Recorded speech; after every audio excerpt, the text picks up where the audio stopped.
Hello dear students, in this video we will study some tips to write analytical paragraph in English. Children in class 9th and 10th, it is an important topic. It carries 5 marks. तो analytical paragraph होता क्या है, पहले हमें ये समझ लेना चाहिए. Analytical paragraph, what do you mean by analytical paragraph? An analytical paragraph is a form of descriptive writing. एक तरीके की डिस्क्रिप्टिव राइटिंग होती है जिसमें आप डिस्क्राइब करते हो, और ये होती है to test the analytical skills of students by providing them a hypothetical chart, graph, table, data. आपको एक हाइपोथेटिकल चार्ट दिया हुआ होता है जिसमें कुछ फिगर्स होती हैं, कोई ग्राफ दिया हुआ होता है, कोई टेबुलर फॉर्म में एक चार्ट होता है जिसमें कुछ डाटा होता है. तो उसको आप कैसे एनालाइज करते हो, कैसे अपने वर्ड्स में लिखते हो कि क्या आपको पिक्चर में गिवन है, ये होता है एनालिटिकल पैराग्राफ.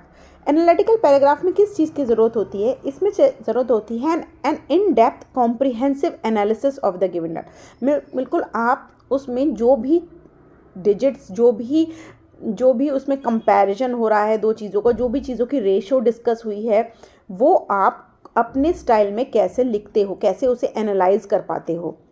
और इसका पर्पस होता है to write analytical paragraphs is to analyze and explain a text. जो डाटा, जो चार्ट, जो गिवन आपको गिवन है, उसको आप कैसे एनालाइज करके, कैसे उसको समझ कर उसको कैसे एक्सप्लेन करते हो अपने सिंपल और क्लियर लैंग्वेज में.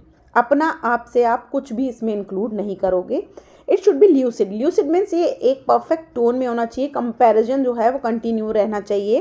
क्रिस्प माने अप टू द पॉइंट होना चाहिए. बिल्कुल परफेक्शन इसमें होनी चाहिए. ठीक है.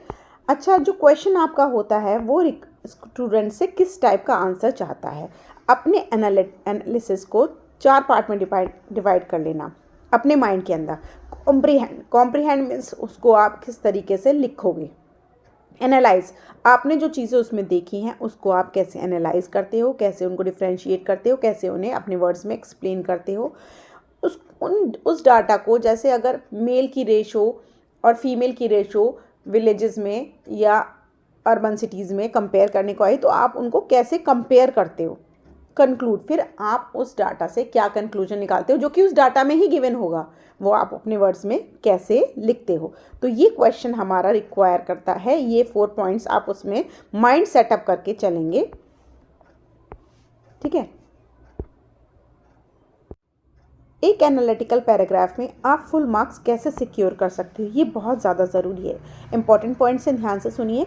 It should be brief. जो भी आप पैराग्राफ लिखोगे वो 120 से 150 वर्ड्स के अंदर होना चाहिए. बहुत डिस्क्रिप्टिव, बहुत डिटेल्स में आप नहीं जाओगे, अपनी इंफॉर्मेशन कुछ नहीं दोगे.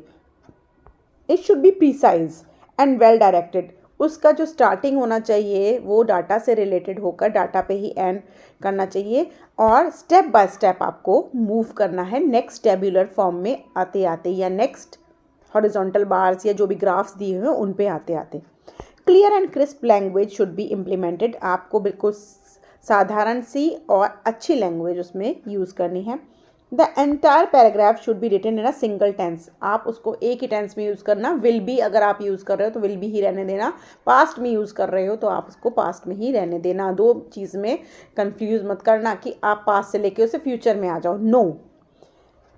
Personal opinions should not be included. आप कैसा फील करते हो उस पॉइंट को लेकर जो कि हमारे पैराग्राफ में, जो कि हमारे ग्राफ में डिस्कस्ड है, उसमें आपको अपना पर्सनल ओपिनियन बिल्कुल भी नहीं देना है. It should clearly portray the stated facts. जो फैक्ट्स, फिगर्स उसमें गिवन है, सिर्फ वो ही आपको क्लियरली अपने वर्ड्स में पोर्ट्रे करनी है. The use of first person I, me, my बिल्कुल अवॉइड करेंगे. It should be omitted. It should not be included in your analytical paragraph. ठीक है children.